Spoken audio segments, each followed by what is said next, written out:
رب يسر ولا تعصر وتمم بالخير وبك نستعين يا فتاح. سبحانك لا علم لنا إلا ما علمتنا إنك أنت العليم الحكيم.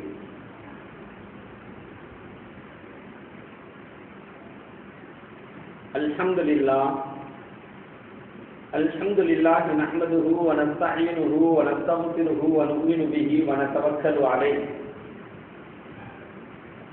ونعوذ بالله من شرور أنفسنا ومن سيئات أعمالنا.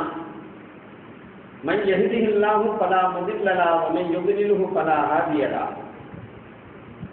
ونشهد أن لا إله إلا الله وحده لا شريك له ونشهد أن سيدنا مولانا محمدا عبده ورسوله أما بعد.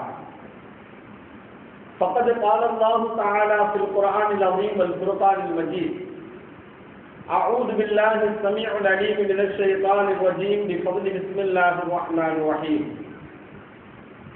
هو الذي أرسل رسوله بالهدى ودين الحق ليظهره على الدين كله ولو كره المشركون. وقال الله تعالى في موضع آخر: تلك حدود الله فلا تعتدوها ومن يتعد حدود الله فأولئك هم الظالمون. وعن أبي بكر رضي الله تعالى عنه قال: سمعت النبي صلى الله عليه وسلم يقول: لا يقضين حكم بين اثنين وهو غضبان. رواه البخاري. وعن بريدة رضي الله تعالى عنه قال: قال رسول الله صلى الله عليه وسلم: القضاة ثلاثة واحد في الجنة واثنان في النار. فأما الذي في الجنة فرجل عرف الحق فقضى به، ورجل عرف الحق فجار في الحكم فهو في النار، ورجل قضى للناس على جهل فهو في النار. رواه أبو داود.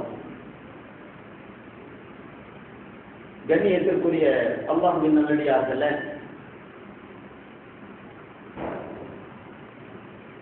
புனிதமான இந்த மாதாந்திர பயான் நிகழ்விலே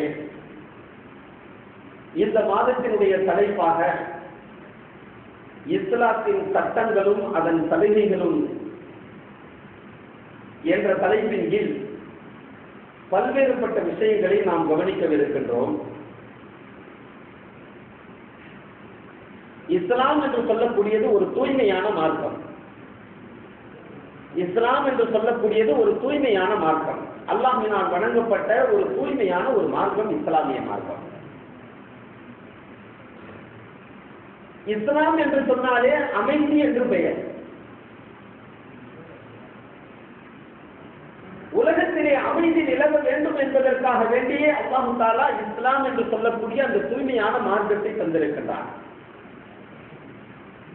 உலகம் அமைதி பெறும், நிம்மதியா இருக்கும். எல்லா மக்களும் அவர்களுடைய செயல்பாட்டில் மிக தெளிவாக இருக்க வேண்டும். அவர்களுடைய செயல்பாட்டை நல்ல முறையில் செய்யணும். அந்த அடிப்படையில் அல்லாஹ் தஆலா இஸ்லாத்தை வழங்கி இருக்கிறார்.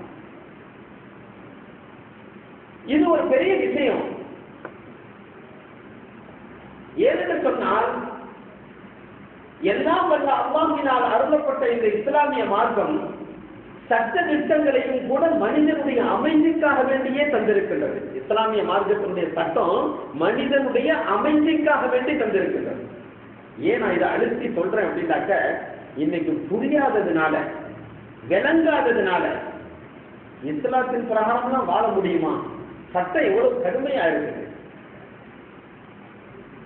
விபச்சாரம் செஞ்சுட்டாக்க அடித்து கொள்ளணும் அல்லது கட்டையடி கொடுக்க வேண்டும். திருடி விட்டால் கையை வெட்டி விட வேண்டும். மதுபானம் அடித்தினால் கட்டையடி கொடுக்க வேண்டும். பிறன் மீது பழி சுமத்தினால் கட்டையடி கொடுக்க வேண்டும். இப்படி எல்லாம் குர்ஆன் சொல்லி காட்டுகின்றதே. இது மனுஷனா மதிக்கிற மாதிரி தெரியலையே என்று அறியாமையினால் சொல்லக்கூடிய மக்கள் தோன்றிவிட்டார்கள். அல்லது விதண்டாவாதத்திற்காக வேண்டி சொல்லக்கூடிய மக்கள் வாழ்ந்து கொண்டிருக்கின்றார்கள். இதன் காரணமாக நாம் புரிந்து கொள்ள வேண்டும், குர்ஆன் என்பது அதனுடைய சட்டம் என்பது உலகத்தினுடைய அமைதியை நிலைநாட்டுவதற்காக வேண்டி, மனிதனை மனிதன் மதிக்க வேண்டும் என்பதற்காக வேண்டி வழங்கப்பட்டதே தவிர வேறு ஒன்று இல்லை என்பதை மிக தெளிவாக விளங்கினார். எங்க சட்டம் கடுமையாக இருக்கிறதோ அங்கு குற்றங்கள் மிக குறைவாக இருக்கும். இதான உண்மை. எந்த சட்டங்கள் கடுமையாக இருக்கின்றதோ அங்கு குற்றங்கள் மிக குறைவாக இருக்கும். எப்பொழுது குற்றங்கள் மிக குறைவாக இருக்கின்றதோ அங்கு என்ன அர்த்தம்? மனிதன் அவன் அடுத்தவனுடைய உரிமையை கொடுத்து வாழுகின்றான், அடுத்தவனை மதித்து வாழுகின்றான், அடுத்தவனுடைய ஹக்கில் இவன் சென்று கை வைப்பதில்லை, அவர்களுக்கு உரிமை இருக்கின்றது என்பதை உள்ளத்தால் கண்ணியப்படுத்துகின்றான். இதன் காரணமாக அங்கு குற்றங்கள் நிகழவில்லை. இதான நடக்குது. இப்படிப்பட்ட பல்வேறுபட்ட விஷயங்களை நாம் சிந்தனை செய்து பார்க்கும் பொழுது அல்லாஹ்வுடைய சட்டம் என்பது மிக தெளிவாக மனிதனுடைய அமைதிக்காக வேண்டி உலகம் நிம்மதியாக இருக்க வேண்டும், உலகமே நிம்மதியாக இருக்க வேண்டும் என்பதற்காக வேண்டிதான் அல்லாஹ்வுடைய சட்டம் அருளப்பட்டது. என்னைக்கு குர்ஆனுடைய சட்டம் வேணாம் அப்படின்னு சொன்னாங்களோ அவங்களுக்கு அதே போன்று ஒரு சூழ்நிலை வரும் பொழுது கண்டிப்பாக குர்ஆனுடைய சட்டம் தான் வேண்டும். அல்லாஹ் சொல்றது என்ன, அதை விட கடுமையான தண்டனை கூட கொடுக்கணும் அப்படின்னு சொல்றதுக்கு துணிஞ்சிருவாங்க. உங்களுக்கு ஒரு செய்தியை சொல்றேன். ஃபேஸ்புக்ல எனது நண்பர் ஒருத்தவர் ஒரு கிளிப் ஒன்று அனுப்பியிருந்தாரு. அதுல ஒரு நிகழ்ச்சி, அந்த நிகழ்ச்சியில நீயா நானா என்று சொல்லக்கூடிய அந்த நிகழ்ச்சி, அங்கு அந்த நிகழ்ச்சியில பெண்களை மட்டும் அழைத்து வைத்து அவர்கள் பேட்டி காணுகின்றார்கள், அந்த நிகழ்ச்சியை நடத்துகின்றார்கள்.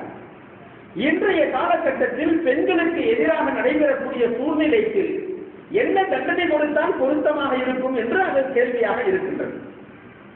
பெண்கள்லாம் கற்பழிக்கப்படுறாங்க, கண்ணா முன்னாடி கொடுமைப்படுத்தப்படுறாங்க. அதுவும் குறிப்பாக டெல்லியில நடந்த ஒரு சம்பவத்தை வைத்துக் கொண்டு அந்த கேள்வியினுடைய துணி அமைகிறது. அப்படி அவர்கள் கேட்கும் பொழுது இரண்டு தரப்பிலும் அமர்ந்திருக்கக்கூடியவர்கள் வெறும் பெண்களே. எல்லோரும் சொல்லக்கூடிய வார்த்தையை பார்க்கும் பொழுது அதிர்ச்சியாக இருந்தது. அவர் கேட்கிறார், என்ன தண்டனை கொடுக்கலாம், இப்படி செஞ்சுதான் வருஷன், இப்படிப்பட்ட மனிதனுக்கு என்ன தண்டனை கொடுக்கலாம்? எல்லா பெண்களுடைய உணர்வையும் அன்று அறிந்து கொள்ளக்கூடிய ஒரு நல்ல வாய்ப்பாக அது இருந்தது. கண்ணியத்திற்குரியவர்களே, எல்லோரும் என்ன சொன்னார்கள் தெரியுமா? நடு தெருவிலை விட்டு அவனை சுட்டு பொதுக்க வேண்டும்.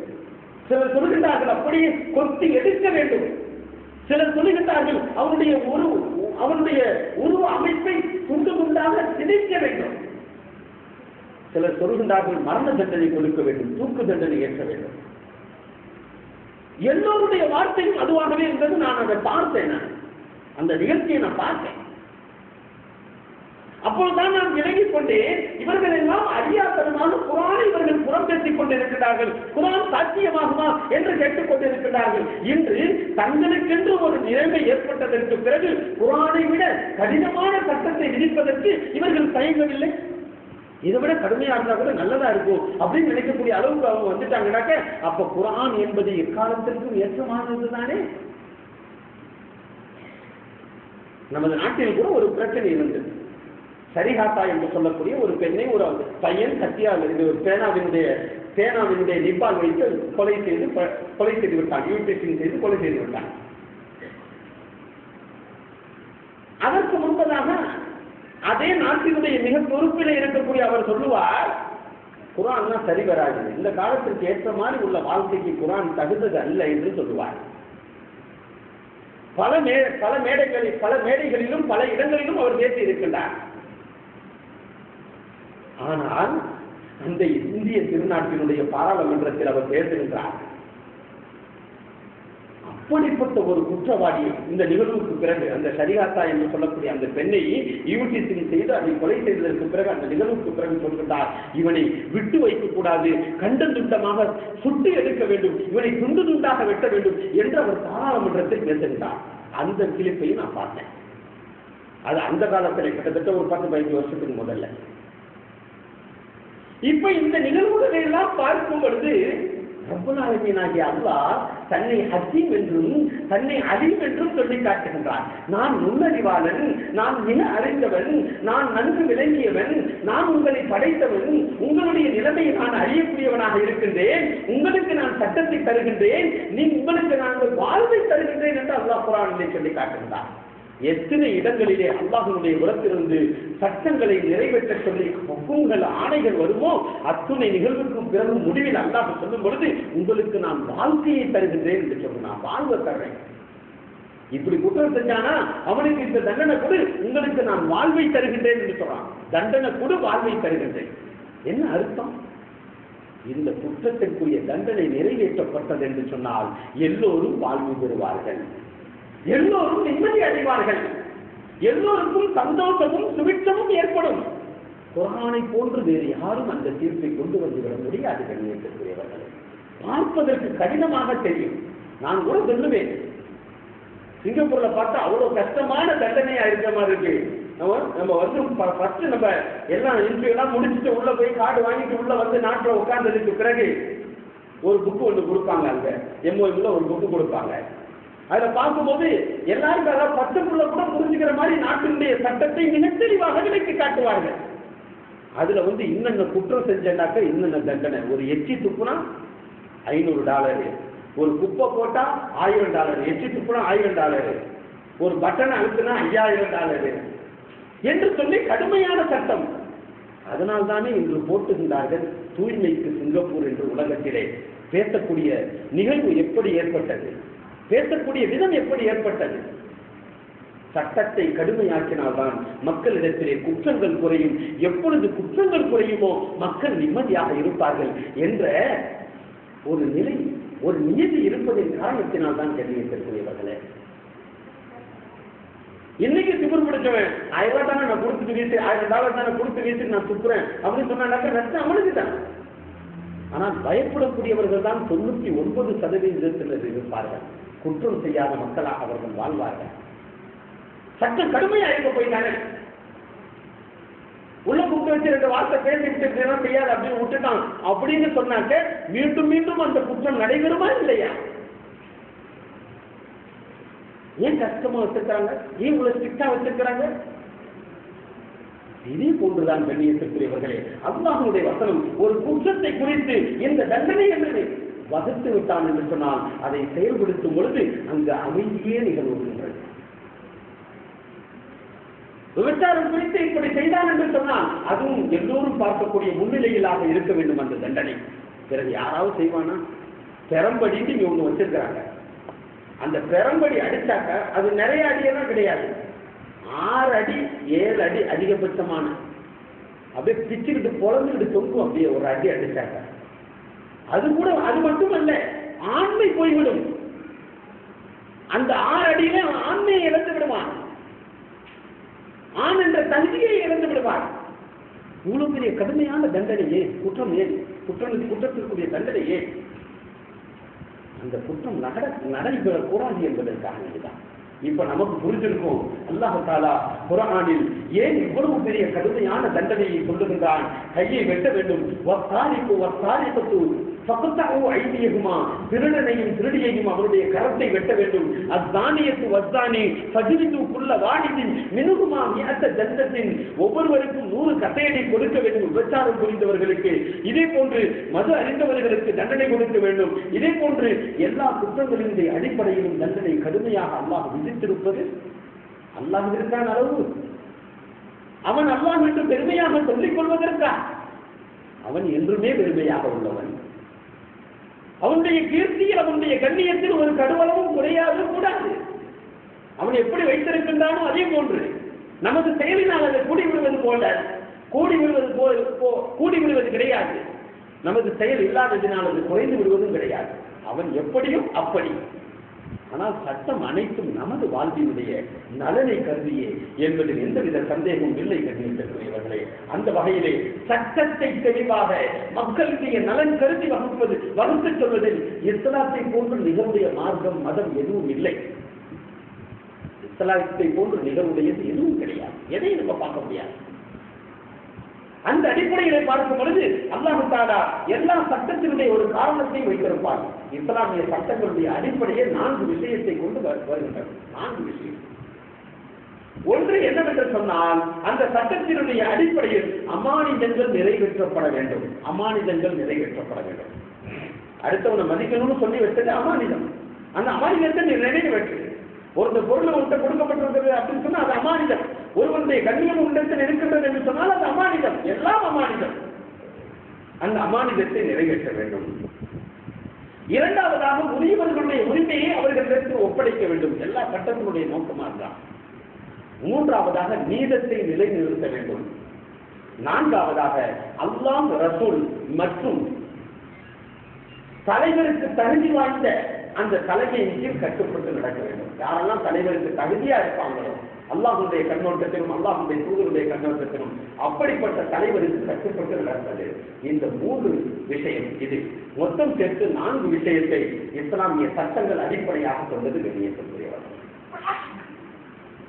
எல்லா விஷயத்தையும் இது ஒரு வசனத்தின் மூலமாக நாம் பார்க்கலாம். இன்னல்லாஹ யஅமுருக்கும் அன் துஅத்துல் அமானாத்தி இலா அஹ்லிஹா வ இதா ஹக்கம்தும் பைனன் நாஸ் அன் தஹ்குமு பில் அத்ல் இன்னல்லாஹ நிஅமா யஇதுக்கும் பிஹி இன்னல்லாஹ கான சமீஅன் பஸீரா. அல்லாஹ் சொல்லி காட்டுவார். இன்னல்லாஹ யஅமுருக்கும், அல்லாஹ் உங்களுக்கு ஆணையிடுகிறார், அன் துஅத்துல் அமானாத்தி இலா அஹ்லிஹா, அமானத்துகளை அவருடைய தகுதியுடையவர்களிடத்திலே ஒப்படைத்து விடுங்கள் என்று ஆணையிடுவார். மனிதர்களுக்கு மத்தியிலே நீங்கள் நீதம் செலுத்த வேண்டும் என்று சொன்னால் நீதமாக நீங்கள் நீதி சொல்லுங்கள், நீதமாக நீங்கள் தீர்ப்பை வழங்குங்கள். ஒவ்வொன்றுக்கு அல்லாஹ் ஒரு வகை வகுத்திருக்கான். இன்னல்லாஹ நிஅமா யஇதுக்கும் பிஹி, உங்களுக்கு அல்லாஹ் தஆலா உபதேசம் செய்யக்கூடிய இந்த உபதேசம் நிச்சயமாக உங்களுக்கு சிறந்ததாக இருக்கின்றது. யஇதுக்கும் பிஹி இன்னல்லாஹ கான சமீஅன் பஸீரா, அல்லாஹ் தஆலா கேட்கக்கூடியவனாகவும் பார்க்கக்கூடியவனாகவும் இருக்கின்றான். ஆகையினால் அல்லாஹ்வுடைய புறத்திலிருந்து எது சட்டமாக வந்ததோ அதை நிச்சயமாக நிறைவேற்ற வேண்டும் என்பது உங்கள் மீது கடமையாக்கப்பட்டிருக்கின்றது என்று அல்லாஹ் சொல்லி காட்டுவான்.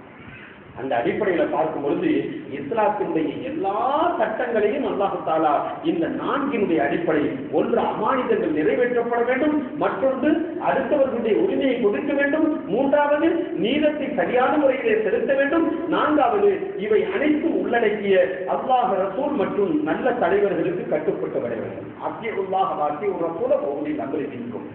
இந்த 4 விஷயங்களை கொண்டதுதான் இஸ்லாமிய சட்டம். அல்லாஹ் இஸ்லாம் ஒரு தனித்துவம் வாய்ந்த மார்க்கம். எந்த ஒரு விஷயத்தை சொன்னாலும் வெறும் சும்மா சொல்லிட மாட்டாங்க, இதை நீங்க பின்பற்றுங்க அப்படின்னு. நீதம் செலுத்தி என்று சொன்னால் நீதத்திற்குரிய ஒரு சட்டம் வகுக்கப்படுகின்றது, ஒரு சட்டத்தினுடைய துறையை உருவாக்கப்படுகின்றது என்று சொன்னால் அதனுடைய காரணங்களையும் அல்லாஹ் தஆலா சொல்லி காண்பிப்பார். அந்த சட்டத்தினுடைய துறை எவ்வாறு இயங்க வேண்டும் என்ற முறையை சொல்லி காட்டுவார். உலகத்துல எந்த கோர்ட்டும் சரி, எந்த நீதிபதியும் சரி, இப்படிப்பட்ட ஒரு நல்ல விதத்தை விலக்கி கட்ட முடியாது. எவ்வளவு பெரிய சிறந்த கோர்ட்டாக இருந்தாலும் எல்லாம் இதை பின்பற்ற வேண்டும். இல்லையென்றால் நாம் பார்த்துக் கொண்டிருக்கின்றோம், இன்று ஒரு தீர்ப்பு, நாளை ஒரு தீர்ப்பு, அல்லது அநியாயமான தீர்ப்பு, அல்லது மிதமிஞ்சிய தீர்ப்பு என்ற வகையிலே பல்வேறுபட்ட சூழ்நிலைகள் உருவாகக்கூடிய காரணம் என்ன? மனிதனுடைய சட்டத்திற்கும் அல்லாஹ்வுடைய சட்டத்திற்கும் வானம் பூமியுடைய வேறுபாடு இருப்பதின் காரணத்தினால் தான் வெளியேற்றக்கூடியவர்கள். எல்லாவற்றிலும் ஒரு சட்டம். நீதிமன்றம் என்று சொன்னால் அதை எப்படி இருக்க வேண்டும்? குர்ஆன் சொல்லி காட்டுகின்றது. நீதிபதி என்று சொன்னால் அவர் எப்படி இருக்க வேண்டும்? குர்ஆன் சொல்லி காட்டுகின்றது. அவர்களிடம் வகுக்கப்பட்ட சட்டம் என்று சொன்னால் அதை எப்படி இருக்க வேண்டும்? குர்ஆன் சொல்லி காட்டுகின்றது. அந்த தீர்ப்பு முறை எப்படி இருக்க வேண்டும்? குர்ஆன் சொல்லி காட்டுகின்றது. வெறும் நீதித்துறை, நீதி வழங்குங்க அப்படின்னு ஒன்று குர்ஆன் சொல்லல. நீதி வழங்கக்கூடிய அந்த துறை, அது சார்ந்த அனைத்து விஷயங்களும் இப்படித்தான் இருக்க வேண்டும் என்ற ஒரு வரைமுறை இருக்குமே, ஆனால் அது குர்ஆனை போன்று நிச்சயமாக வேறு எதிலும் கண்டிப்பாக சொல்லப்படவில்லை வேண்டியவர்களே. அந்த அடிப்படையில் தான் இஸ்லாமிய சட்டங்கள் அல்லாஹ்வுடைய புறத்திலிருந்து வகுக்கப்பட்டது என்று சொன்னால் அதை பின்பற்றக்கூடிய முறை, அதை நடத்தக்கூடிய விதம் எல்லாம் அல்லாஹ் குர்ஆனிலே சொல்லி காட்டிவிட்டார். இபாதத்திலும் அமானத்து உள்ளது, வணக்கங்களிலும் வணக்க வழிபாடுகளிலும் அமானிதம் இருக்கின்றது. தொழுகை என்று சொன்னால் அதில் அமானிதம் இருக்கின்றது. நோன்பு என்று சொன்னால் அதில் அமானிதம் இருக்கின்றது. தொழுகை எப்படி பேண வேண்டுமோ அவ்வாறு பேணணும் என்று சொன்னால் அமானிதத்தை நிறைவேற்றி விட்டோம்.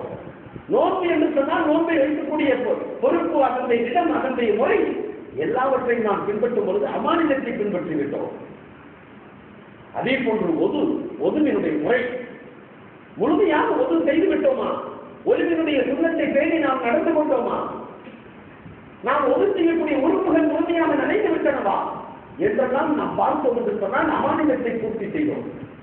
ஒது என்று சொல்லக்கூடிய ஒரு அமானிதம், அதை பூர்த்தி செய்யக்கூடிய முறை இதுதான். ஆமா, ஒவ்வொரு இபாதத்திலும் குளிப்பு கடமை. குளிப்பு கடமை என்று சொன்னால் எப்படி குளிக்க வேண்டும், குளிக்கக்கூடிய முறை என்ன, எப்படி குளித்தோம் என்று சொன்னால் குளிப்பு நீங்கும்.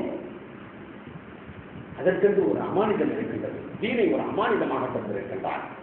அதே போன்ற அளவை, நிறுவை, ரகசியம் பேணுதல், பேச்சுவார்த்தை எல்லாவற்றிலும் ஒரு அமானிதம் இருக்கின்றது. அதை சரியத்தை போன்று வேறு எந்த சட்டங்களும் நிச்சயமாக விலக்கி காட்டிட முடியாது எண்ணக்கூடியவர்களை.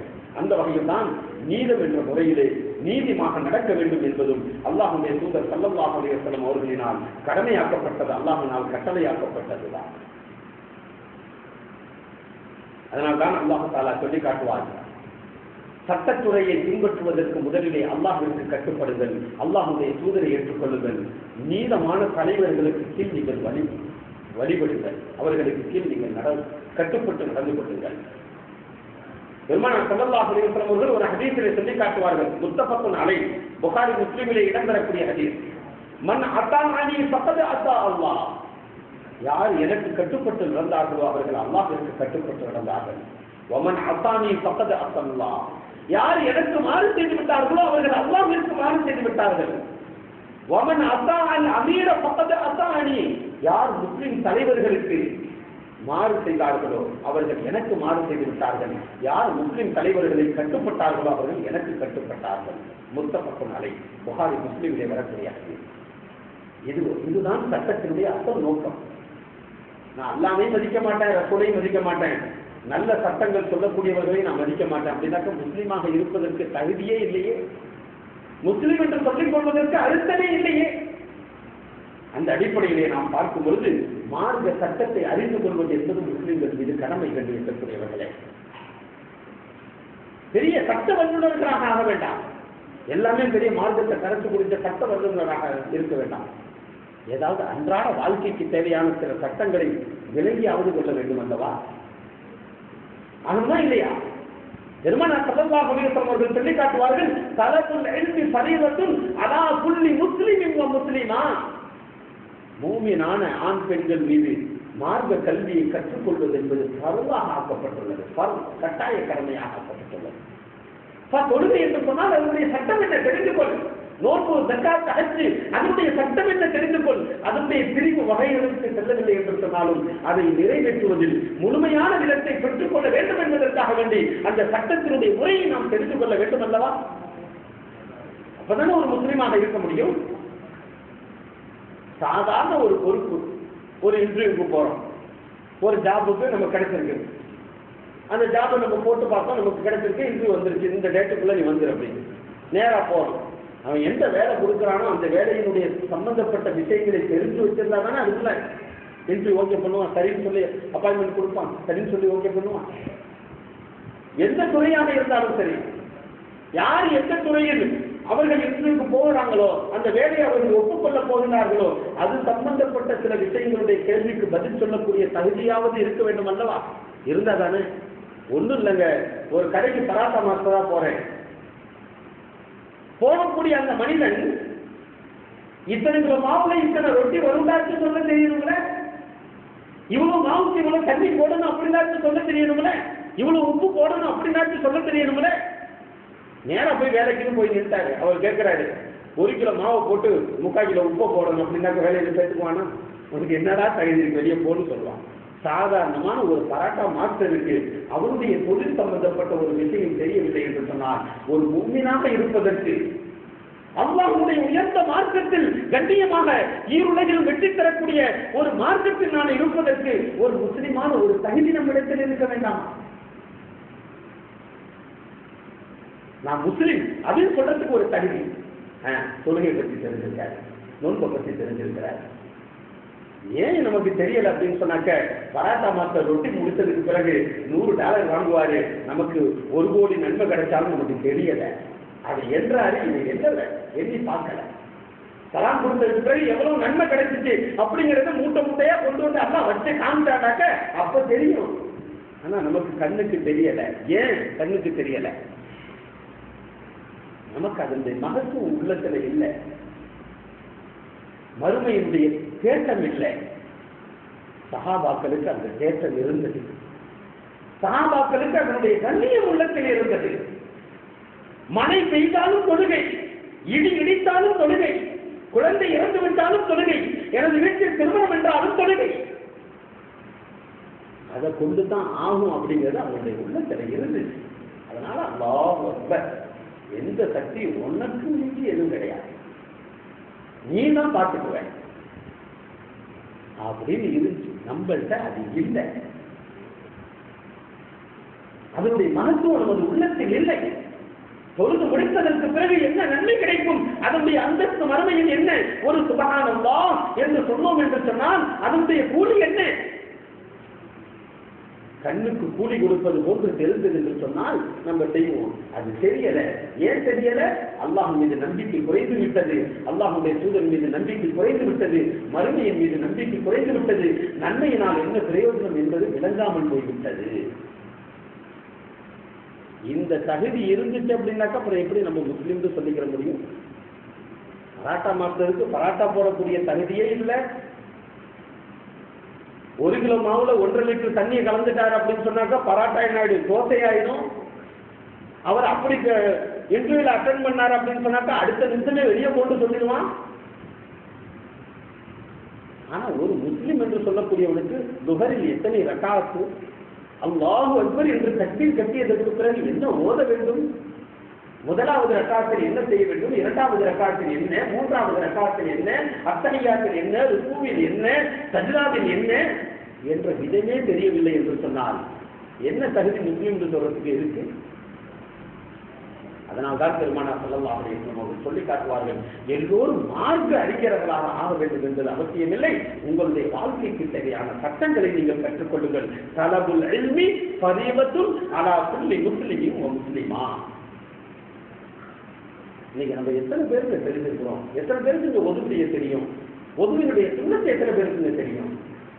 இஸ்லாத்தினுடைய அவசியம் அல்லவா? ஆனா என் உட்பட சொல்லிக் கொள்கின்றேன், நீ ஒரு முஸ்லீம் இல்லை அப்படின்னு சொன்னாக்கா நமக்கு எவ்வளவு கோபம் வருது.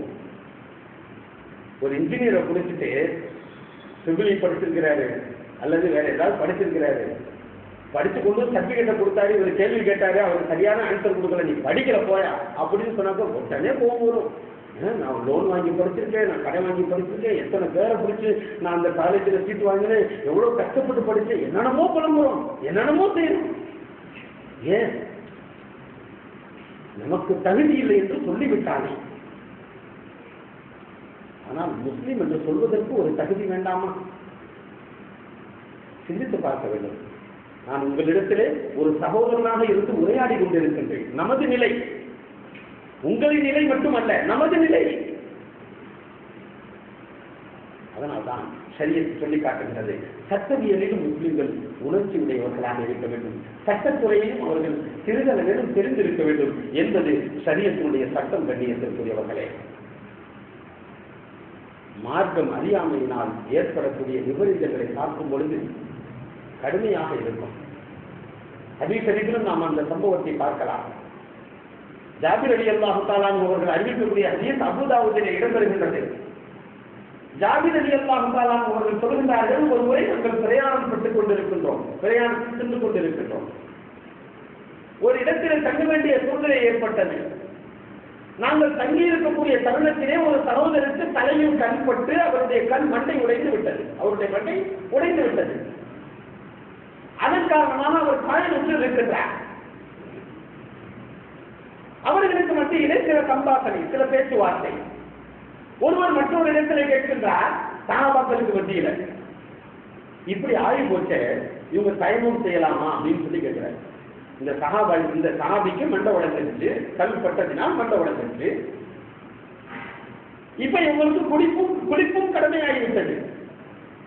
குளிப்பும் கடமையாகிவிட்டதின் காரணத்தினால் இவர்கள் குளிக்க வேண்டும், அதற்கு பிறகு இவர்கள் தொழுக வேண்டும். அவங்க சஹாபி. இன்னைக்கு நமக்கு ஒரு சின்ன சிரமம் இருந்தா கூட தொழுகைதான பார்த்துக்குவோம் அப்படின்னு சொல்லிடுவோம். அப்ப அவங்களுக்குள்ள பேசும்போது அந்த சஹாபி சொல்றாங்க, தண்ணீரின் மீது நாம் சக்தி பெற்று இருக்கும் பொழுது தயமம் செய்யக்கூடாது அப்படின்னு சொல்லிட்டாங்க. ஏன்னா தண்ணி இருக்குது, இப்ப பார்த்தாலும் நீரோட இருக்கக்கூடிய பகுதியில நம்ம தங்கி இருக்கிறோம், தண்ணி இருக்குது, அதனால நம்ம தயமம் செய்யக்கூடாது அப்படின்னு சொல்லிட்டாங்க. இப்ப இந்த சஹாபி என்ன செஞ்சாங்க, சரி பரவாயில்ல அப்படின்னு சொல்லிட்டு உடனே தண்ணி எடுத்து மேல ஊற்றி நல்லா குளிச்சிடறாங்க. காயத்தின் மீது தண்ணீர் பட்டு விடுகின்றது. தண்ணீர் பட்டதின் காரணத்தினால் ஜன்னி ஏற்படுகின்றது. ஜன்னி ஏற்பட்டதினால் அந்த சஹாபி வஃபாத்தாகி விடுகின்றார். அபூதாவுல வரக்கூடிய இந்த விஷயத்தை பெருமானார் ஸல்லல்லாஹு அலைஹி வஸல்லம் அவர்களிடத்திலே பயணத்திற்கு பிறகு சென்று வைக்கப்படுகின்றது. நபிகளாரிடத்திலே சொல்லப்படுகின்றது, யார் சொல்லலாம், இந்த சஹாபிக்கு தலையில் காயம் ஏற்பட்டது. அவர்களுக்குள் பேசி முடிவெடுத்துக் கொண்டு அவர்கள் கேட்டார்கள், தயமம் செய்யலாமா என்று கேட்டபோது அவர் மறுத்து விட்டார். தண்ணீரில் மீது சக்தி பெற்றெடுக்கும் பொழுது எப்படி தயமம் செய்வது என்று கேட்டுவிட்டார். ஆகையினால் அவர் குளித்தார். குளித்ததனால் ஜன்னி ஏற்பட்டது. ஜன்னி ஏற்பட்டதனால் வஃபாத்தாகிவிட்டார் என்ற செய்தியை நபிகளாரிடத்திலே சொன்ன போது பெருமானார் ஸல்லல்லாஹு அலைஹி வஸல்லம் அவர்கள் கடும் கோபமுற்றவராக, உங்களுடைய சகோதரர்களை நீங்கள் கொண்டு விட்டீர்கள், கொலை செய்து விட்டீர்கள் என்று சொன்னார். அத்தோடு மட்டுமல்லாமல் அல்லாஹ் உங்களை தவிர்ப்பானாக என்று சொன்னார்கள். அபூதாவுல வரக்கூடிய ஹதீஸ் நிறைய கேள்வி இருக்குது இதுல, ஆனா ஹதீஸை வாசித்து காமிக்கிறேன். அல்லாஹ் உங்களை தவிர்ப்பானாக என்று சொன்னார்கள். இரண்டாவதாக, மூன்றாவதாக சொன்னார்கள், உங்களுக்கு தெரியவில்லை என்று சொன்னால் நீங்கள் கேட்டு இருக்கலாம் அல்லவா, என்ன செய்யணும், தயமம் செய்யணுமா, எப்படி அந்த தயமத்தை அமைச்சுக்கிறோம் அப்படின்னு சொல்லி நமக்கு கேட்டிருக்கலாம் அல்லவா. இப்படி உங்களுக்குள்ள முடிவு செஞ்சு அந்த சகோதரரை கொலை செஞ்சுட்டீங்களே. மூன்றாவதாக சொன்னார்கள். நான்காவதாக சொன்னார்கள், உங்களுக்கு அறியவில்லை என்று தெரியவில்லை என்று சொன்னால் அறிந்தவர்களிடத்திலே தெரிந்தவர்களிடத்திலே கேட்டு தெரிந்து கொள்ளலாம் அல்லவா. நான்காவது விஷயமாக சொன்னார்கள். ஐந்தாவது சொன்னார்கள், அவருக்கு அப்படி தலையில காயம் ஏற்பட்டதுன்னு சொன்னாக்க தலையை ஒரு கட்டு போட்டுட்டு உடம்பு பூரா தண்ணியை ஊற்றி கழுவிட்டு தலையில ஒரு மசாஜ் செஞ்சு அவருடைய இபாதத்தை அவர் செய்ய சொல்லியிருக்கலாம் என்று பெருமானார் ஸல்லல்லாஹு அலைஹி வஸல்லம் அவர்கள் சொல்லி காட்டினார்கள். இது ஹதீஸ் அபூதாவுதிலே இடம்பெறுகிறது. இன்னைக்கு நம்மளுடைய ஏராளமான விஷயங்கள் இதுதான், ஏராளமான விஷயங்கள் இதுதான். நான் கூட முந்தி ஒரு சம்பவம் கூட சொல்லி காமிப்பேன். டமாஸ்க்கு அதை எழுதுவாங்க. ஒரு உஸ்தாது ஒரு மாணவர் என்ன செஞ்சாராம், காட்டுக்கு போனாராம். ஒரு செங்கல் இருந்துச்சு.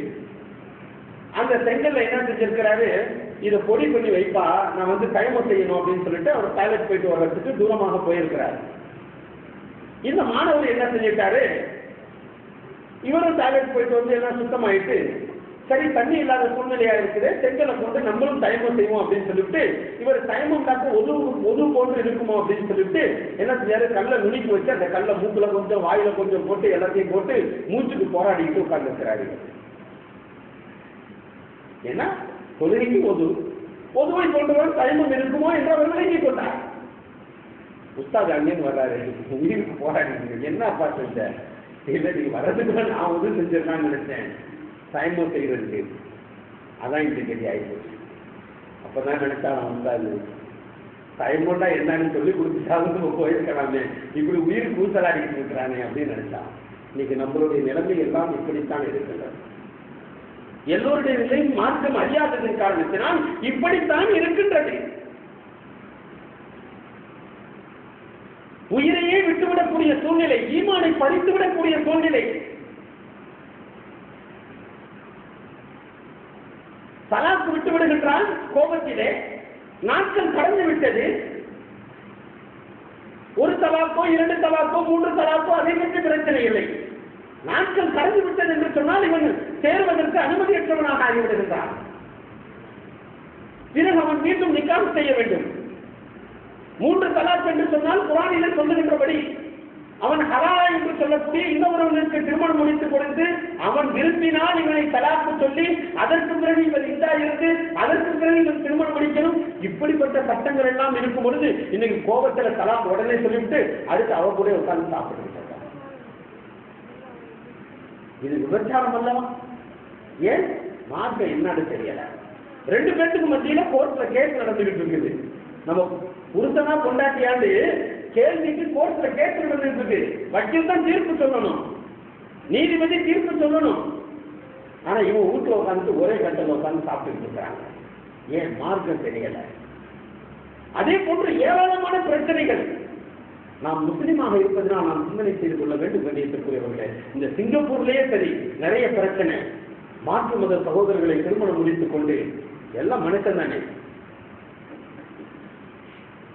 பொண்டாட்டி முஸ்லீமாக இருந்தா புருஷன் ஹிந்து. எப்படி திருமணம் கூடும்? விபச்சாரம் அல்லவா? சட்டம் எங்கே போய்விட்டது?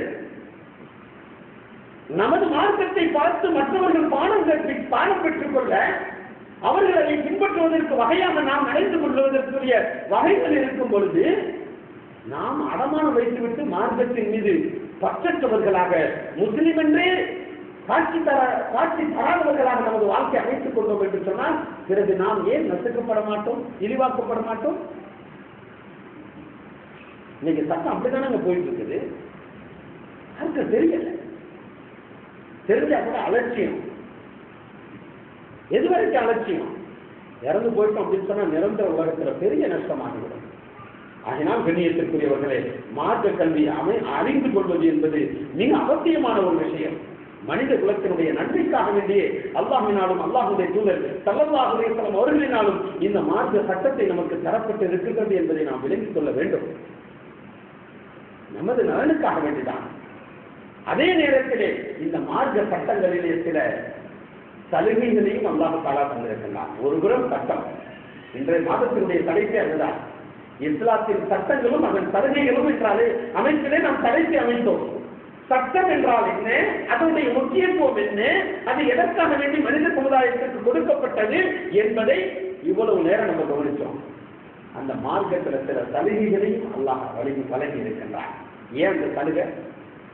மனிதனுடைய இயல்பான பலகீனத்தை அடிப்படையாக கொண்டது, உணர்வுகளை புரிந்து வகுக்கப்பட்டதுதான் சட்டம்.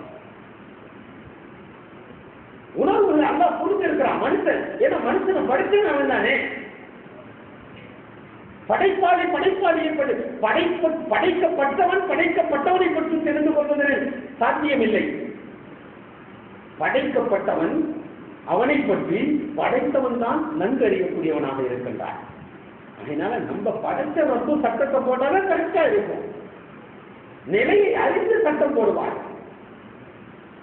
படைத்தவனுக்கு சட்டம் போட்டான் அப்படின்னு சொன்னாக்க 2013 2015 இந்த சட்டத்தை இப்படி மாத்தினா நல்லா இருக்கும், அடுத்து 2020 இப்படி மாத்தினா நல்லா இருக்கும், சரி கொஞ்சம் பணக்காரனா இருக்கிறானே இவனுக்கு இப்படி மாத்தினா நல்லா இருக்கும், சரி இவருடைய பதவி பெருசியா அதனால கொஞ்சம் இப்படி மாற்றுவோம் நல்லா இருக்கும்.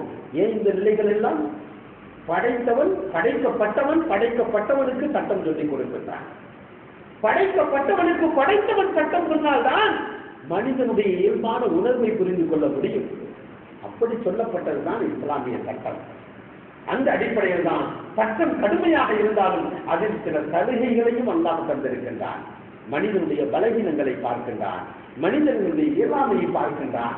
இயலாமையை பார்த்து அல்லாஹ் சட்டத்தை இலகுவாக ஆக்கின்றான். உதாரணத்துக்கு எடுத்துக்கொள்ளும் தொழுகை எவ்வளவு கடுமையாக இஸ்லாத்தின் தொழுகை வலியுறுத்தி சொல்லப்படுகின்றது. கிட்டத்தட்ட 580 இடங்களில் குர்ஆனிலே தொழுகையை பற்றி கட்டாயப்படுத்தப்பட்ட விதத்திலே சொல்லி காட்டப்படுகின்றது. எந்த இபாதத்திற்கு இவ்வளவு பெரிய ஒரு முக்கியத்துவம் கொடுக்கிறார்? மீதி எல்லா இபாதத்தையும் பல இடங்கள்ல அங்க சொல்லப்படுது. தொழுகைக்கு அவ்வளவு பெரிய முக்கியத்துவம். ஆனால் அவ்வளவு பெரிய கண்டிஷனான கட்டாயமான தொழுகையிலும் கூட அல்லாஹ் தஆலா சில சலுகைகளை வழங்கி இருக்கின்றார். ஏன்? மனுஷனுடைய பலகீனத்தை அல்லாஹ் புரிந்தவனாக இருக்கின்றார். இதுதான் இஸ்லாமிய சட்டத்தினுடைய தனிப்பெரும் சிறப்பு. கடுமையா அப்படிதான் இருந்தாகணும் அப்படின்னு இஸ்லாம் சொல்லல. அதனால்தான் பெருமானார் ஸல்லல்லாஹு அலைஹி வஸல்லம் அவங்க அடிக்கடி சொல்லுவாங்க, அத்தீனு யுஸ்ருன், மார்க்கம் என்பது மிக இலகுவானது. நம்மளா கற்பனைக்கு நினைச்சுக்கிட்டு இதெல்லாம் ஏற்றுக்கொள்ள முடியுமா? வருமா? ஒத்து வருமா? 5 வக்து பள்ளிக்கு போகணும்டா எப்படி சாத்தியமாகும்? நமக்கு முடியலன்ட்டு போ, என்ன கிடைக்குமோ அதை வாங்கிக்கலாம். ஆனால் வேதாந்தம் பேசுகின்றோம் என்று சொன்னால் இஸ்லாத்தை விட்டு வெளியேறிவிடக்கூடிய சூழ்நிலை உருவாகிவிடும் கண்ணியத்திற்குரியவர்களே. அதனால்தான் அல்லாஹ் இவ்வளவு கடினமான அந்த தொழுகையிலும் கூட சில நிலைகளை உருவாக்கி தந்திருக்கிறார். ஒருத்தருக்கு நின்றுதான் தொழுக முடியல அப்படின்னாக்க அவர் என்ன செய்யலாம்? உட்கார்ந்து தொழுகலாம். ஒருத்தருக்கு உட்கார்ந்தே தொழுக முடியல அப்படின்னு சொன்னா அவர் படுத்துக் கொண்டு தொழுகலாம். இதெல்லாம் சலுகையில் கொடுக்கப்பட்டிருக்கிறது. இதான் சட்டத்தில் சலுகை. மனிதனுடைய உணர்வை குறித்த ரப்பு தருகின்றார்.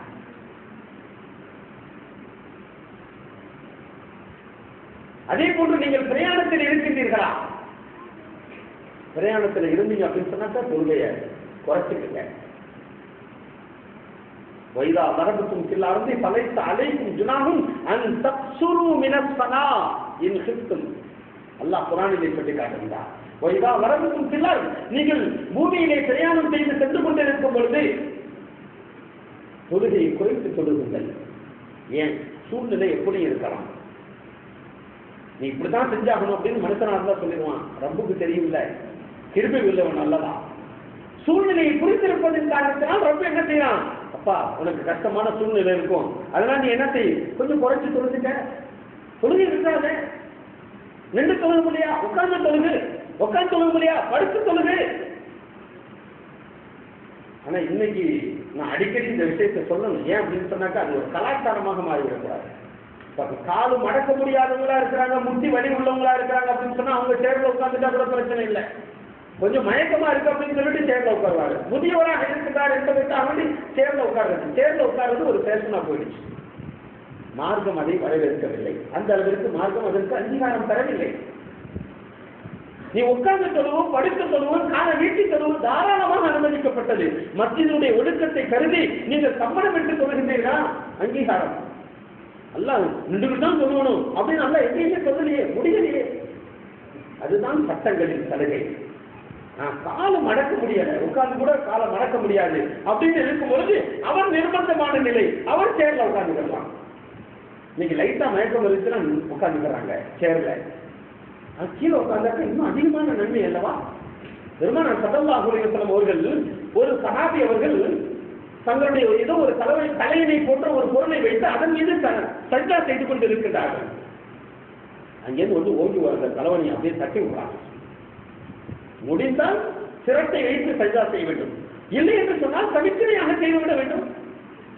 மார்க்கம் இந்த அளவுக்கு இலகுவாக ஆக்கி தந்திருக்கும் பொழுது நாம் ஏன் சிரமப்பட்டுக் கொண்டிருக்க வேண்டும்? வெளியேற்றக்கூடியவர்களே, அதே போன்று அந்த தொழுகையை சரியாக்கி தரக்கூடிய அந்த கயமும் இருக்கின்றது.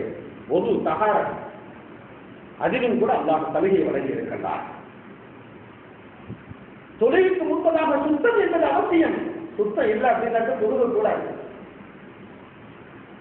சுத்தம் இல்லை அப்படின்னா தொழுக கூடாது. ஒருவர் ஒதுவை சரியான முறையில் செய்யவில்லை, அவருடைய முழங்கை நினையவில்லை அல்லது குதிங்கால்கள் நினையவில்லை என்று சொன்னால் அவருடைய தொழுகை கூடாது. இந்த அளவிற்கு சகாரத்தை வலியுறுத்தி அல்லாஹ் தஆலா சுத்தத்தை வலியுறுத்தி சொல்லி காட்டுகிறான். குர்ஆனிலே ஒரு வசனம் இருக்கும், வைதா குன்தும் இலா ஸலா ஃபக்ஸிலு wujuhakum வ ஐதியக்கும் இலல் மராஃபிகி வம்ஸஹு பி ரூஸிக்கும் வ அர்ஜுலக்கும் இலல் கஅபைன் வ இன் குன்தும் ஜுனுபன் ஃபத்தஹரு. அல்லாஹ் குர்ஆனிலே சொல்லி காட்டுவான், நீங்கள் தொழுகைக்காக வேண்டிய சென்றீர்கள் என்று சொன்னால் ஃபக்ஸிலு wujuhakum, உங்களுடைய முகத்தை கழுவிக் கொள்ளுங்கள், உங்களுடைய கைகளை அதனுடைய முகத்தை உட்பட நீங்கள் கழுவுங்கள். அதே போன்று வம்ஸஹு ரூஸக்கும், உங்களுடைய தலைக்கு நீங்கள் மசாஜ் செய்து கொள்ளுங்கள். வ அர்ஜுலக்கும் இலல் கஅபைன், உங்களுடைய இரண்டு கால்களையும் கரண்டை மொழி உட்பட நீங்கள் கழுவிக் கொள்ளுங்கள். அல்லாஹ் தஹாரத்தை வலியுறுத்தி சொல்லி காட்டினான் குர்ஆனிலே. சரி, ஒருத்தவருக்கு சந்தர்ப்பமே இல்லை, ஒருத்தவருக்கு அந்த வாய்ப்பே இல்லை, அப்ப தண்ணி கிடைக்கல. என்ன வாய்ப்பு இல்லை? தண்ணி கிடைக்கல. இஸ்லாம் வலியுறுத்தக்கூடிய அந்த தகாரத்தை பெற்றுக் கொள்வதற்கு தண்ணீர் கிடைக்கவில்லை, அல்லது தண்ணி இருக்குது ஆனா கடுமையான நோய் தூரமா இருக்குது அதனால போய் எடுக்க முடியல, அல்லது தண்ணீர் கிடைக்கல, அல்லது கடுமையான நோயின் காரணத்தினால் தண்ணீரை உபயோகிக்க முடியவில்லை, அல்லது தண்ணீர் கடுமையான விலையா இருக்குது. குடிக்கிறதுக்கு பயன்படுத்துவோமா, ஒது செய்யறதுக்கு பயன்படுத்துவோமா? குடிக்கலாம், பயன்படுத்தலாம். ஒது செய்யறதுக்கு பயன்படுத்தணும்னு அவசியம் கிடையாது. நிறைய காசு இருக்கு அப்படின்னு சொன்னா ஒது செய்வதற்கும் நீ வாங்கி கொண்டா என்று சொன்னால் அது பறக்கத்தான விஷயம், அதுவே சட்டம். நான் இப்படிப்பட்ட சந்தர்ப்ப சூழ்நிலையிலே அதிக தூரம் சென்று தண்ணீரை எடுக்க வேண்டும், அல்லது அதிக காசு கொடுத்து வாங்க வேண்டும், அல்லது தண்ணீர் உபயோகிக்க வேண்டும் சொன்னால் நோய் வந்துவிடும், அல்லது தண்ணீரே கிடைக்கவில்லை. இப்படிப்பட்ட தருணத்திலே அல்லாஹ் தஆலா மனிதனுடைய பலகீனத்தை புரிந்து கொண்டு சட்டத்தில் சலுகை வழங்குகின்றான். எப்படி சலுகை வழங்குகின்றார்? குளிப்பு கடமையாயிட்டாலும் சரி, ஒது செய்ய வேண்டிய கட்டாயம் ஏற்பட்டாலும் சரி, وَإِن كُنتُمْ مَرْضَىٰ أَوْ عَلَىٰ سَفَرٍ أَوْ جَاءَ أَحَدٌ مِّنكُم مِّنَ الْغَائِطِ أَوْ لَامَسْتُمُ النِّسَاءَ فَلَمْ تَجِدُوا مَاءً فَتَيَمَّمُوا صَعِيدًا طَيِّبًا. 5வது சூராவினுடைய 5வது வசனம். ஒயின் குந்தும் ஜுனுபா ஒயின் குந்தும் மருவா, நீங்கள் நோயாளிகளாக இருந்தீர்கள் என்று சொன்னால், ஆனா சஃபரின் அல்லது பிரயாணத்தில் இருப்பதன் காரணத்தினால் தண்ணீரை உங்களால் பெற்றுக்கொள்ள முடியவில்லை என்று சொன்னால், நீங்கள் சிறுதுடக்கோ சிறுநீரோ அல்லது மலம் ஜலமோ கழித்து விட்டு வந்து விட்டீர்கள் என்று சொன்னால், அவுலா மத்து முன்னிசா அல்லது பெண்ணிடத்தில் உடலுறவு கொண்டு விட்டீர்கள் என்று சொன்னால், பலம் தஜிது நான் அந்த நிலையில் நீங்கள் தண்ணீரை பெற்றுக் கொள்ளவில்லை என்று சொன்னால், சட்ட எவ்வமோ சழிதன் கையிலா, பரிசுத்தமான மண்ணை கொண்டு நீங்கள் கயமும் செய்து கொள்ளுங்கள். என்னப்பா கடுவளவு நினையாட்டி கூட தொழுக கூடாதுன்னு எல்லா கண்டிஷன் போட்டான். கொஞ்சம் முழங்கை நினையல அப்படின்னா கூட தொழுக கூடாது. அல்லது கருத வேண்டிய உறுப்புகளில் ஏதாவது ஒரு ஊசியுடைய அளவு கூட விட்டுவிட்டான் என்று சொன்னால் அந்த இபாதத் அங்கீகரிக்கப்படாது. இந்த அளவிற்கு கடுமையான சட்டம் விதித்த அல்லாஹ் மனிதனுடைய பலகீனத்தை புரிந்து கொண்டு சலுகை வழங்குகின்றான். நீ பிரயாணத்தில் இருக்கிற, அல்லது உனக்கு நோய் உண்டாயிடுச்சு, அல்லது நீ மலம் ஜலம் கழித்து விட்டு வந்திருக்கின்றாய், அல்லது மனைவியுடன் உடலுறவு கொண்டிருக்கின்றாய், இந்த நிலையிலே உனக்கு குளிப்பு கடமையாகிவிட்டாலும் சரி, ஒது கடமையாகிவிட்டாலும் சரி, நீ தயமம் செய்து கொள் போதும். மார்க்கம் எப்படி எவ்வளவு கடுமையான சட்டம் வகுத்து, ஆனா மனிதனுடைய நிர்பந்த நிலையை புரிந்து கொண்டு அவனுக்கு சாதகமாக சட்டத்தை அல்லாஹ்வே வழங்கி காட்டுகிறான் என்று சொன்னால், இந்த உம்மத்திற்கு தனிப்பெரும் சிறப்பை அல்லவா அல்லாஹ் சட்டத்தின் மூலமாக சலுகையும் தந்து வழங்குகின்றான் என்பதை நாம் விளங்கிக் கொள்ள வேண்டும். கண்ணியத்திற்குரியவர்கள், பெருமானார் ஸல்லல்லாஹு அலைஹி வஸல்லம் அவர்கள் அறிவிக்கக்கூடிய ஹதீஸ் முஸ்லிம் ஷரீஃபில் இடம்பெறுகின்றது. வான் ஹுதைஃபா ரலியல்லாஹு தஆலா அன்ஹு قال قال رسول الله صلى الله عليه وسلم فضلنا على الناس بثلاثه. அல்லாஹ் மூன்று விஷயங்களை மற்ற சமுதாயத்தை விட எனக்கு சிறப்பாக்கி தந்திருக்கின்றார். ஜுஇலத் சுஃபூஃபனா கசுஃபூஃபில் மலாயிகா. முதல் சிறப்பு என்ன தெரியுமா? ஜுஇலத் சுஃபூஃபனா, நமது சஃப்புகளை கசுஃபூஃபில் மலாயிகா, மலக்குமார்களுடைய சஃப்பை போன்று உங்களுடைய சஃப்பை, சஃப்புனாக்க தொழுகையில் நிற்கக்கூடிய வரிசையை அமைத்துக் கொள்வதற்கு அல்லாஹ் எந்த உம்மத்துக்கு தரல, நமக்கு அந்த சிறப்பை தந்திருக்கிறான். எந்த உம்மத்துக்கு தரல. மலக்குமார்கள் நில்லண்டா அப்படியே கரெக்டா நிற்பாங்க, ரூல் பிடிச்ச மாதிரி அப்படியே கரெக்டா இருக்கும். இந்த சிறப்பை இந்த உம்மத்திற்கு தந்திருக்கிறான். எந்த உம்மத்துக்கு அதுக்கு முதல்ல தரல. அப்ப தொழுகைக்கு முதல்ல எப்படி நிக்கணும்? தொழுகைக்காக வேண்டி ஜமாத்துல நிற்கும் போது சப்ப சரி செஞ்சுக்கணும். எவ்வளவு பெரிய சிறப்பு அல்லாஹ் கொடுத்த பெரும் பாக்கியம். சப்பினுடைய சிறப்பை பற்றி நாம் புரிந்து கொள்ள வேண்டும். அல்லாஹ் எவ்வளவு பெரிய விஷயத்தை தரான். பெருமானார் ஸல்லல்லாஹு அலைஹி வஸல்லம் அவங்க சொல்றாங்க, நீங்க தொழுகையில நிற்கும் பொழுது உங்களுடைய சப்பை நீங்கள் சரி செய்து கொண்டீர்கள் என்று சொன்னால் ரஹிமக்குமுல்லாஹ், அல்லாஹ் உங்களுக்கு கிருபை செய்கின்றார். முதலாவதாக. இரண்டாவதாக, உங்களுடைய கல்புகள் ஒன்றிணைக்கப்படுகின்றது. பிரச்சனை, சண்டை, சச்சரவு, இவன் ஒரு கட்சி, அவன் ஒரு கட்சி, இவன் ஒரு கொள்கை, அவன் ஒரு கொள்கை, என்ன எது எப்படி இருந்தாலும் சரி மனதால் நேசிக்கக்கூடியவனாக ஆகிவிடுகின்றார். எதன் காரணமாக? தொழுகையில தப்ப சரி செய்வதன் காரணமாக. இது எந்த உம்மத்திற்கும் கொடுக்கிறாத பாக்கியம். அதே போன்று அல்லாஹ் தஆலா சொல்லி காட்டுகிறான், உங்களுடைய தொழுகை கபூலாக வேண்டும் என்று சொன்னால் தப்ப நீங்க சரி செஞ்சுக்கங்க, உங்களுடைய தொழுகை கபூலாக சொன்னான். அதே போன்று அல்லாஹ் தஆலா இன்னொரு ஹதீஸில் பெருமானார் ஸல்லல்லாஹு அலைஹி வஸல்லம் அவர்களின் வாயிலாக பெருமானார் ஸல்லல்லாஹு அலைஹி வஸல்லம் அவங்க அறிவிக்கிறாங்க, தப்புக்கு இடையில இடைவெளி இருந்து அப்படின்னு சொன்னாங்க, சைத்தான் உள்ள பூந்துக்கிறான். குட்டி ஆடு எப்படி உள்ள பூந்துருமோ அது மாதிரி குட்டி ஆடு உள்ள போடுற மாதிரி சைத்தான் உள்ள பூந்துருவான். இதெல்லாம் பல ஹதீஸ், நேரம் இல்லை. இவ்வளவு பெரிய விஷயங்களை தப்பை வலியுறுத்தி சொல்லி காட்டப்படுகின்றாங்க. இன்னைக்கு நம்ம தப்பை அலட்சியமா விட்டுறோம். எங்க பேரு கிடைக்கிறோம் அங்க நிக்கிறோம், எங்க நல்லா காசு வருது அங்க பார்த்து நின்றுக்கிறோம். முன் தப்புல ஆளு இல்லை அப்படின்னா கூட பின் தப்புல தான் என் ஃப்ரெண்டு நிக்கிறான், அதனால நான் நிக்கிறேன். முன்னால இடம் இருக்குப்பா, என் ஃப்ரெண்டு இங்கேயே நிக்கிறான். நாளைக்கு மறுமையில ஃப்ரெண்டுன்னா கூட வரமாட்டான். யௌம யஃபிருல் மர்உ மின் அஹீஹி வ உம்மிஹி வ அபீஹி வ ஸாஹிபத்திஹி வ பனி. பெத்த தகப்பனை விட்டு பிள்ளை விரண்டு ஓடுகிறது, பிள்ளை விட்டு பெற்றோர்கள் விரண்டு ஓடுவார்கள். அப்புறம் எங்க ஃப்ரெண்டெல்லாம் அல்லாஹ் குர்ஆன்ல சொல்லிட்டாங்க. இன்னைக்கு சொல்ற முன்னால வந்து நில்லுப்பா அப்படின்னாக்கா இல்ல ஃப்ரெண்ட் நிற்கிறாரு, அதனால நான் நிற்கிறேன். ஏன்? சஃபினுடைய ஒழுக்கம் உள்ளத்தில் இல்லை, சஃபினுடைய மகத்துவம் உள்ளத்தில் இல்லை. தொழுகையில சஃபு எப்படி நிக்கணும் அப்படிங்கிறது தெரியல, அதனால அவ்வளவு பெரிய நஷ்டம் ஏற்பட்டு விட்டது. இது அல்லாஹ் கொடுத்தது. இரண்டாவது,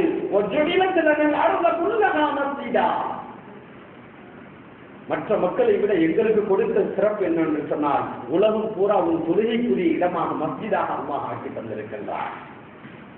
அடுத்தபடியாக சரிவத்தகாலனா புகூரன் இராலம் நஜிதில் தண்ணீர் கிடைக்காத நிலையிலே பூமியினுடைய நல்ல பகுதி எங்களுக்கு தண்ணீராக அமைத்து தருகின்றான்.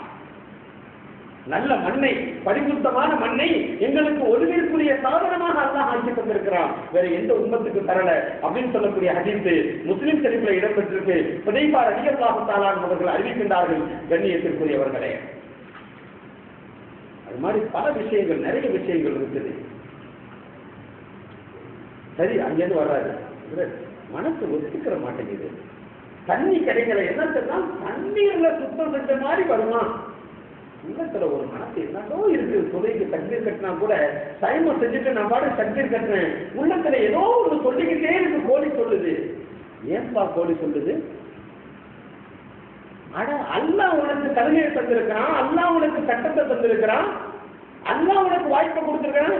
இந்த கோழி சொல்றது உன் உள்ள தூய்மைக்கு, உள்ளம் பரிசுத்தமாக இருப்பதற்கு ஆதாரம் இல்லை. சைத்தான் உள்ளே விளையாடி கொண்டிருக்கின்றான்.